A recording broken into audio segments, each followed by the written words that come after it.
नमस्कार, मैं कमलनाथ झा शिक्षा की बात हर शनिवार के इस 6वें अंक में आप सभी का स्वागत करता हूं, आपका अभिनंदन करता हूं।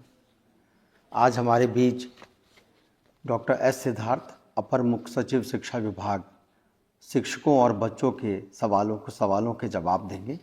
सर, आपका बहुत बहुत स्वागत है। सर, पहला सवाल बच्चों का है। मध्य विद्यालय बांका के ये बच्चे हैं। पहला इन्होंने कुछ सवाल जो पूछे हैं उसमें हमें जो पाठ्य सामग्री यथा किताब, कॉपी, अन्य शिक्षण सामग्री जो विभाग के द्वारा प्रदान की जाती है, यदि वो सामग्री सत्र के आरंभ के पूर्व प्राप्त हो जाए तो पढ़ाई करने में ज़्यादा सुविधा होगी। एक सवाल है, जैसे प्राइवेट स्कूलों में कंप्यूटर की शिक्षा छोटे कक्षाओं में दी जाती है, यदि हमारे विद्यालय में भी व्यवस्था हो जाए तो हमें विद्यालय आने में अच्छा लगेगा। सांस्कृतिक कार्यक्रम हेतु यदि एक बड़ा सा हॉल व स्टेज विद्यालय में हो तो कार्यक्रम करने में आनंद आएगा। और खेलना हम बच्चों का सबसे ज़्यादा पसंद है, परंतु विद्यालय में खेल का मैदान नहीं होने से हम लोग खेल की घंटी का समुचित उपयोग नहीं करते।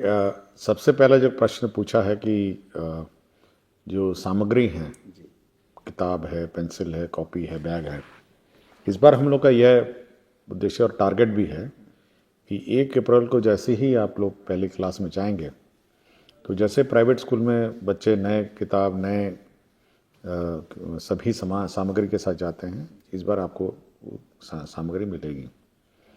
और हम यह भी कोशिश में हैं कि जो यूनिफॉर्म है, जो वर्दी है, जो ड्रेस है, वो भी आपको समय पे नए क्लास जाने के तुरंत ही उसी दिन आपको मिल जाए, ताकि आप नए ड्रेस में, नए किताबें, नए बैग के साथ आप नए स्कूल में जाएंगे। तो ये हम लोग का उद्देश्य है और हम लोग का टारगेट है, और हम उम्मीद करते हैं कि आपको 1 अप्रैल 2025 में ये सब सामग्री उपलब्ध हो जाएगी। जहाँ तक आपने कंप्यूटर ज्ञान की बात की है, हम लोग 8वीं क्लास तक हम लोग कंसंट्रेट अभी कर रहे हैं, और जूनियर क्लासेस में थोड़ा हम लोग का अभी भी इंफ्रास्ट्रक्चर का इशू है। कंप्यूटर कहाँ लगाएंगे, क्या है, क्लासरूम्स का भी अभी अभाव है। लेकिन हम लोग कोशिश में लगे हुए हैं कि कहीं मोबाइल, मतलब कंप्यूटर लैब विभिन्न स्कूल में जाएगी, थोड़ा ज्ञान देंगी कि कैसे कंप्यूटर होता है। कंप्यूटर शिक्षा के मोबाइल क्लासरूम का हम लोग व्यवस्था करने की कोशिश में हैं, ताकि प्रखंड में कम से कम घूमें, तिथि निर्धारित हो, ताकि जो छोटे बच्चे हैं, प्राइमरी स्कूल के भी बच्चे हैं, जहाँ पे कम से कम क्लासरूम नहीं है, कम से कम ये मोबाइल कंप्यूटर वैन बहुत जगह है जिसमें 10-15 कंप्यूटर रहते हैं, बच्चे चढ़ जाते हैं उस कंप्यूटर वैन में और अपना कंप्यूटर का ज्ञान करते हैं। तो ये हम लोग ट्रायल के रूप में हम लोग ट्राई कर रहे हैं कि कम से कम प्रखंड स्तर पर वैन उपलब्ध हो और ये विभिन्न स्कूल जाए और वहाँ पे कंप्यूटर में छोटे बच्चों को कंप्यूटर सिखाएंगे। और जहाँ तक बात मैदान की है, तो मैं कुछ स्कूल में गया भी था जहाँ पे जगह की कमी थी, तो हम लोगों ने डीएम को यह अनुरोध किया है कि अगल बगल जो ज़मीन खाली पड़ी है उसको खाली करा के, मतलब उसको मैदान के रूप में डेवलप करके स्कूल के साथ संबद्ध किया जाए। हो सकता है कि स्कूल के अंदर ना हो, किंतु अगल बगल मैदान हो। और हम लोग का यह उद्देश्य है कि स्पोर्ट्स एक्टिविटी जो है स्कूल की, वो बहुत ही सीरियस हो और कंपलसरी हो। तो स्कूल के अगल बगल कोई मैदान अगर होता है, उसको खाली करा के, उसको समतल करा के, उसको स्कूल के उपयोग में लाया जाए, यह हम लोग डीएम को आदेश दे रहे हैं। एक ये सांस्कृतिक कार्यक्रम के लिए बड़ा हॉल चाह रही हैं सर? देखिए, हॉल का है, अभी धीरे धीरे होगा, मतलब कोशिश में है। पहले हाई स्कूल में होगा, फिर उसके बाद होगा, बट अभी जगह का अभाव है। बट मैं सोच सकता हूँ कि यह समस्या है हॉल की, तो धीरे धीरे होगा, उम्मीद करिएगा। लेकिन मैदान सबसे आसान काम है। मैदान स्कूल के बाहर भी हम लोग मैदान उपलब्ध कराने का प्रयत्न करेंगे। Thank you sir. एक बच्ची है तन्नू कुमारी, पीएन एंग्लो स्कूल से है। सर, स्कूल में कुछ बच्चों द्वारा मोबाइल का इस्तेमाल किया जा रहा है, इस पर रोक लगाई जाए। ये हमारे जो बच्चे हैं, जिस स्तर के बच्चे हैं, उनको मोबाइल का तो मेरी जानकारी में अफोर्ड नहीं कर पाएंगे स्कूल में लाने के लिए। लेकिन ये गलत बात है कि बच्चे स्कूल में मोबाइल लाते हैं। ये अभिभावक को भी इंश्योर करना चाहिए कि ऐसे बच्चों को मोबाइल नहीं दिए जाए, और ताकि वे स्कूल में अंदर ले आएँ। और हम लोग कोशिश करेंगे कि सरप्राइज चेकिंग रखें। अब रोज़ हम चेकिंग तो लगा नहीं सकते हैं कि रोज़ सबका बैग चेक किया जाए, लेकिन इंस्ट्रक्शन ज़रूर दे सकते हैं कि अगर बच्चा मोबाइल किसी कारण से लाना ज़रूरत भी पड़ जाए तो कहीं जमा करके रखेगा और स्कूल समाप्ति के बाद ले जाएगा। और स्कूल में मोबाइल ऑब्वियसली अलाउड नहीं है, मतलब ये बहुत ही स्ट्रिक्टली अलाउड नहीं है। जी, ये केशव कुमार हैं, 10वीं में पढ़ते हैं जीडी पाटलिपुत्रा स्कूल पटना में, और करण कुमार हैं जो 12वीं में पढ़ते हैं पटना कॉलेजिएट में। एक ही जैसा सवाल है दोनों का। विद्यालय में पुस्तकालय होने से पढ़ने में सुविधा हो रही है सर, परंतु विद्यालय से पुस्तक इशू भी किए जाएं तो और बेहतर होगा। हम लोगों ने ऐसा कोई रिस्ट्रिक्शन नहीं लगाया, ये हेडमास्टर पर निर्भर है कि किताब इशू हो नहीं हो। और मैं चाहूँगा कि बच्चे स्कूल में, बच्चे घर किताब लेके जाएं और पढ़ के अगले दिन या 2-3 दिन में वापस करें। तो इस बारे में मैं ज़रूर हेडमास्टर सबको निर्देशित करूँगा। इनके क्वेश्चन पर कम से कम ये मैं आदेश निर्गत करूँगा कि जो लाइब्रेरी की बुक्स हैं वो इशू करेंगे और 2-3 दिन बाद उसको लौटा देंगे, मतलब मैक्सिमम सप्ताह भर, ताकि बाकी बच्चे भी पढ़ सकें। लेकिन मैं अनुरोध ये करूँगा कि जब इशू करके ले जाएं तो समय पर किताबों को लौटाए भी, ऐसा नहीं कि महीने महीने रख लें, क्योंकि सभी बच्चों के उपयोग की किताबें हैं। जी, एक सवाल है, केशव कुमार हैं, 10वीं में पढ़ते हैं।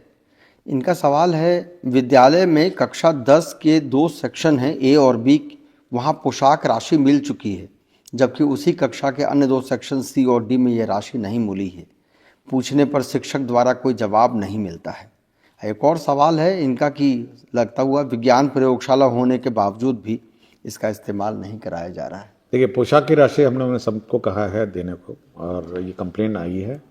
हम लोगों ने जो जिला शिक्षा पदाधिकारी है उसको कहा है और उम्मीद करते हैं कि सप्ताह भर में आपको राशि मिल जाएगी। ये कंप्लेंट की जांच होगी और जो भी दोषी होंगे उस पर भी मैं कार्रवाई करूँगा। जहाँ तक लेबॉर्ट्री की बात है, तो मैं सभी टीचर से ये अनुरोध करता हूँ, और मैं 2-3 स्कूल्स में गया भी था। तो वहाँ हुआ ये था कि एक स्कूल गया था मैं, वहाँ पे मैंने पूछा जो टीचर है हेडमास्टर से, मैंने पूछा ये बच्चे कहाँ हैं? तो बोले लेबॉर्ट्री क्लास चल रही है। तो जब मैं उस क्लास में गया तो देखा लेबॉर्ट्री तो क्लास थी, लेकिन उसमें क्लास चल रही थी। मतलब मेरा ये अनुरोध है टीचर से कि लेबॉर्ट्री क्लास का मतलब ये नहीं कि लेबॉर्ट्री में क्लास चलाना। लेबॉर्ट्री क्लास का मतलब है लेबॉर्ट्री में जो केमिकल है, उसमें जो उपकरण हैं या जो भी माइक्रोस्कोप है, उसका प्रयोग करके बच्चों को सिखाना। ये नहीं कि उसको एक क्लासरूम बना दिया जाए और कह दिया जाए कि आज तो लेबॉर्ट्री की क्लास है, लेबॉर्ट्री में बैठिए और क्लासरूम चलाइए। ये बिल्कुल गलत है। तो ये जो भी टीचर हैं, हम लोग चेक करेंगे और फिर एक बार इंस्पेक्शन टीम जाएगी और ये चेक करने जाएगी कि ये वास्तव में क्या हो रहा है और क्यों लेबॉर्ट्री का काम नहीं हो रहा। और मैं जब भी जाता हूँ 2-3 चीज़ें ज़रूर चेक करता हूँ कि लेबॉर्ट्री में माइक्रोस्कोप चालू हालत में है, केमिकल्स हैं केमिस्ट्री लैब में, और वो जो फ्लेम है, जो गैस है और फ्लेम है, वो उपलब्ध है या नहीं, फिज़िक्स लेबॉर्ट्री में बैटरी है या नहीं। ये 2-3 चीज़ें मैं ज़रूर चेक करता हूँ कि बैटरी, अगर बैटरी नहीं हुई तो फिज़िक्स लैब क्या चलेगा, अगर फ्लेम नहीं है तो क्या आप केमिस्ट्री करेंगे। और क्लास में अगर लेबॉर्ट्री क्लास में माइक्रोस्कोप ही नहीं है तो इसका मतलब कुछ कर नहीं रहे हैं, केवल खाना पूरी हो रही है। तो ये बेसिक चीज़ें मैं ज़रूर चेक करता हूँ। लेकिन मुझे ठीक नहीं लगा, ये सिवान का स्कूल था और मैं जब गया तो वही लेबॉर्ट्री में क्लास चल रही थी, लेबॉर्ट्री क्लास नहीं चल रही थी। तो सुधार का मौका हम लोग सभी टीचर को दे रहे हैं, और नहीं सुधरेंगे तो फिर बाद में कार्रवाई भी होगी। ऐसा नहीं कि 2-3 बार हम लोग अनुरोध ज़रूर करेंगे, लेकिन जब इसका अनुपालन नहीं होगा और इंस्ट्रक्शंस का अनुपालन नहीं होगा तो कार्रवाई कर देंगे। जी, ये एक अनुपमा सिंह हैं, ये ग्रेजुएट टीचर हैं बरौनी बेगूसराय से। इनका कहना है कि बिहार के प्रारंभिक विद्यालयों में स्वच्छता के 5 स्टार मानक हासिल करने के लिए बिहार शिक्षा परियोजना और यूनिसेफ के तत्वाधान में बिहार स्वच्छ विद्यालय पुरस्कार के नाम से एक शानदार प्रतिस्पर्धा की परंपरा पिछले 2 वर्षों से अवरुद्ध है। इस प्रतियोगिता से विद्यालयों की स्वच्छता की स्थिति में काफ़ी सुधार हुआ था। क्या इसे पुनः प्रारंभ किया जा सकता है? देखिए, यूनिसेफ के साथ ये कार्यक्रम शुरू हुआ था और यूनिसेफ ने इसमें राशि देना बंद कर दिया, यूनिसेफ की फंडिंग बंद हो गई। और यूनिसेफ का हमसे अनुरोध है कि हम लोग अपनी राशि से इस कार्यक्रम में चलाएं। तो अब हम लोग इसको अपनी कार्य राशि से चलाने की कोशिश में हैं और उम्मीद करते हैं कि जनवरी, फरवरी, मार्च में एक बार कम से कम हम लोग इसका असेसमेंट शुरू करेंगे यूनिसेफ की मदद से। ये कार्यक्रम बंद हो गया था और क्योंकि यूनिसेफ ने अपना बजट में प्रोविज़न नहीं रखा और पैसा नहीं दिया, तो अब हम लोग अपनी राशि से इसका असेसमेंट यूनिसेफ की मदद से ही करेंगे, किंतु अब हम लोग अपना पैसा लगाना पड़ेगा। एक मनोज कुमार हैं, ये प्रखंड शिक्षक हैं MS अंदौली, किशनपुर, सुपौल से। ये कहते हैं कि बच्चों को नियमित विद्यालय भेजने के लिए अभिभावकों को जागरूक करने के लिए कोई योजना है क्या? क्या पंचायत प्रतिनिधि को इसके लिए कुछ जवाबदेही दी जा सकती है? देखिए, हम लोगों ने सबको जवाब दे दिया। अब मैं बार बार ये बात कहता हूँ, हमने पंचायत के सभी प्रतिनिधि, वार्ड सदस्य, मुखिया जी, आंगनवाड़ी सेविका, जीविका, सबको बोला है कि अगर कोई बच्चा बाहर घूमता हुआ नज़र आए उसको आप समझा बुझा के स्कूल में भेजिए, नहीं समझाता है तो हेडमास्टर के पास ले आइए। और हम लोग ये कहते हैं कि स्कूल के समय सड़क पे गांव में कोई बच्चा बाहर नजर नहीं आए। हम जब भी जाते हैं ये ज़रूर देखते हैं कि स्कूल के समय कितने बच्चे बाहर हैं। तो यह गांव वालों का और पूरे समाज का, गांव में अब कैसे लगता है आपके टोले में अगर बच्चा स्कूल के टाइम में बाहर घूम रहा हो। और बार बार मैं बोलता हूँ कि एक अशिक्षित बच्चा उस गांव के लिए मुसीबत है। मैं बार बार ये बात कहा, मैं पिछले भी 2-3 इंटरव्यू में मैंने कुछ कहा है कि अशिक्षित बच्चा उस गांव के लिए मुसीबत है। इसलिए ये गांव का दायित्व है और गांव के वार्ड मेंबर का, मुखिया का, कि उस बच्चे को पकड़ के लाइए और उसको स्कूल में आप समझा बुझा के उसको स्कूल में भर्ती कराइए, उसको अशिक्षित नहीं रखिए। अभी कैसे देखते रहता है लोग कि भाई देखो तालाब में मछली पकड़ रहा है, नदी में मछली पकड़ता है, या बाहर ऐसी घूम रहा है, मतलब कोई बिना किसी उद्देश्य के।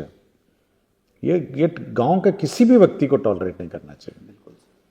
और जहां जिस दिन गांव का व्यक्ति टॉलरेट करना बंद कर देगा तो सारे बच्चे स्कूल में अपने आ जाएंगे। सरकार स्कूल चलाती है, कोई पैसा थोड़ा ना लेती है, फ्री में चलाती है। बच्चों को बैठाइए, समझाइए, बोलिए कि जाके स्कूल में पढ़िए। तो इसलिए सभी गांव वासियों से और सभी लोगों से मेरा अनुरोध है कि स्कूलिंग टाइम में बच्चे इधर उधर घूमते हुए नजर नहीं आना चाहिए गांव में। बिल्कुल सर, थैंक यू, ये बहुत उपयोगी है सर। मोहम्मद अजहर हुसैन हैं, स्कूल टीचर हैं। It is generally seen in government schools that only below average financially students get involved because of some major factors, and one of the major factor that is that a huge difference is in the function of MDM that is only served on floor, which gives a sense of poverty, ugliness and filth. Why can't government make arrangement like mess where students can have their meals sitting on table in a separate room like in private residential schools? Kindly consider this. देखिए, यह गलत भावना है कि सरकारी school में गरीब बच्चे पढ़ते हैं। और अगर हम लोग अपना यूपीएससी का लिस्ट देखें, आईएएस का, आईपीएस का, तो बहुत सारे बच्चे हैं जो गवर्नमेंट स्कूल से पास आउट हैं। तो यह बिल्कुल गलत धारणा है कि केवल गरीब, सभी लोग पढ़ते हैं।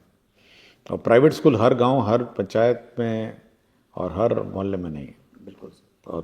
और सरकारी स्कूल हर गांव में है, मोटा मोटी 80,000 के करीब हैं हर गांव में।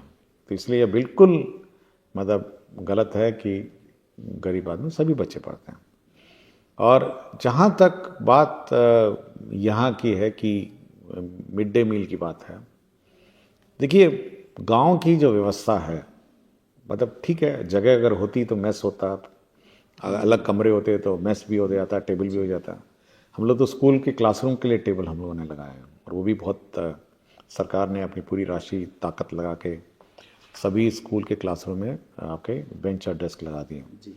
लेकिन अगर हम लोग को मतलब बेंच अलग से मेस बनाना होगा तो उतने ही बच्चों का फिर टेबल और चेयर लगाना पड़ेगा। बिल्कुल। क्योंकि बहुत ही एक तो खर्चीला है और एक तो इंफ्रास्ट्रक्चर का और इशू है। अभी तो बच्चे ने मतलब क्या कहते हैं, कल्चरल कार्यक्रम, मतलब सांस्कृतिक कार्यक्रम के लिए कमरा मांगा है, तो वो सब कहाँ से होगा।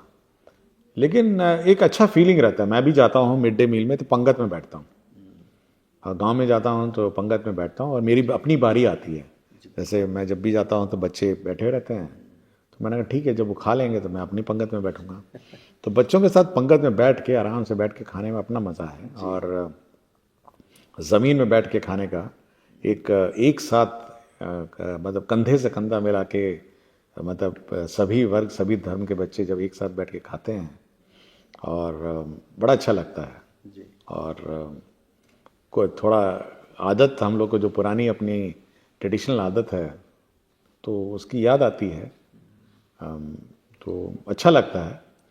लेकिन अगर बहुत व्यवस्था हो और बहुत ही बड़े कैंपसेस हों, तो हम लोग मेस हॉस्टल की तरह रख सकते हैं, किंतु यह व्यवस्था मेरे ख्याल से एक सामाजिक इक्वालिटी की बात है कि सभी बच्चे सभी धर्म के सभी वर्ग के एक साथ बैठ के खाते हैं। और मैं कहता हूँ कि सफाई रखिए, ये नहीं कह रहा हूँ कि गंदगी में बैठ के खाइए, बिल्कुल सफाई रखिए, चद्दर बिछाइए और पंगत में खाइए। बहुत सही कहा है सर, शुक्रिया सर। एक सवाल है सर, अभिषेक कुमार हैं, बीपीएससी टीआरई वाले शिक्षक हैं, पॉलिटिकल साइंस के। सर मैं राजनीति शास्त्र कक्षा 11वीं-12वीं का अध्यापक हूँ। मेरा प्रश्न यह है कि क्या बच्चों की तरह शिक्षकों का भी एक अलग यूनिफॉर्म नहीं होना चाहिए? अगर शिक्षक भी प्रतिदिन ड्रेस में विद्यालय आएंगे तो बच्चे भी प्रेरित होकर ड्रेस में आएंगे। कृपया विचार कीजिए। देखिए, हम लोगों ने तो शिक्षकों के लिए ड्रेस कोड किया है, जीन्स और टी शर्ट में नहीं आएंगे, क्या ड्रेस पहनना है सरकारी है। लेकिन इस टीचर के ड्रेस में रहने और नहीं रहने से मेरे ख्याल से स्कूल का डिसिप्लिन, यूनिफॉर्म में आना, मेरे ख्याल से ये कोई मुझे समझ में नहीं आया। क्योंकि सब जगह जहाँ पे भी देखते हैं यूनिफॉर्म में, बच्चे तो यूनिफॉर्म में रहते हैं, और जो भी टीचर्स हैं वो अपना अनुसार आते हैं, अपने ड्रेस के अनुसार आते हैं, जो सरकार निर्धारित करते हैं। हम लोग का कोई विचार नहीं, बिल्कुल विचार नहीं है कोई यूनिफॉर्म टीचरों का बनाना। अपना जो व्यवस्था है, जो सरकारी ड्रेस का व्यवस्था, वही रहेगा। और टीचर्स कहने पे, अनुरोध करने पे और पूछने पे, मेरे ख्याल से कोई स्टूडेंट ये नहीं कहेगा कि मास्टर जी आप यूनिफॉर्म में नहीं है तो मैं नहीं आऊँगा। मेरे ख्याल से ये व्यवस्था नहीं होनी चाहिए। और मास्टर जी अगर कहेंगे कि यूनिफॉर्म में क्यों नहीं आया, तो उसको यूनिफॉर्म में आना है, बच्चे नहीं आने का तो सवाल ही नहीं है। जी बहुत बहुत शुक्रिया सर, हम लोगों ने आज के सवाल लेने के लिए। थैंक यू सर, नमस्कार।